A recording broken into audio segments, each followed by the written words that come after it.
Mine, mine એટલે મારું, yours એટલે તારું, તમારું, ધેર્સ એટલે તેમનું.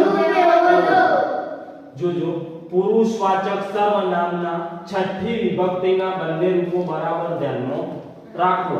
નીચેના કોષ્ટકનો અભ્યાસ કરવાનો છે, બરોબર. આ જે કોષ્ટક એને શું કહેવાય? છઠ્ઠી વિભક્તિ, બરાબર. જુઓ વાત કરીએ પુરુષ, પહેલો પુરુષ, બીજો પુરુષ અને ત્રીજો પુરુષ, એના અંદર એકવચન અને બહુવચન બંને જોવાનું, બરાબર. જોજો પહેલો પુરુષ એકવચનની અંદર માય, માય એટલે મારું, માઇન એટલે મારું, શું થશે? મારું. અવર એટલે અમારું.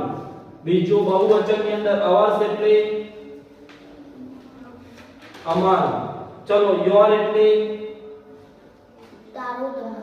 યોર એટલે એકવચનની અંદર શું થશે? યોર એટલે તારું, યોર્સ એટલે તમારું, યોર્સ એટલે બહુવચનમાં તમારું, યોર્સ એટલે તમારું.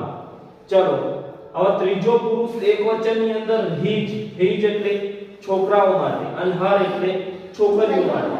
એકવચનની અંદર હિજનું હિજ રહેશે અને હર્ષનું હરનું હર્ષ. પછી હિજ અને હરનું બહુવચનની અંદર શું થઈ જશે? ધેર, ધેર એટલે તેઓનું. ચલો બહુવચનની અંદર ધેરનું થઈ જશે ધેર. હવે આપણે થોડા એક્ઝામ્પલ જોઈ લઈએ, બે ત્રણ વાક્યો.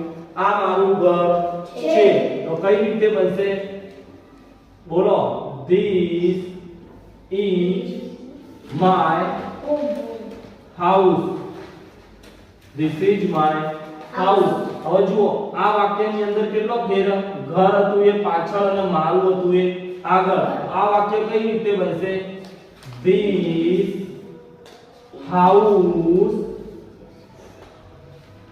is માયનું થઈ જશે માઇન. આ જોયું આપણે, માયનું થઈ જશે હવે mine.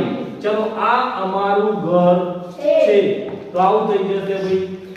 This is our house.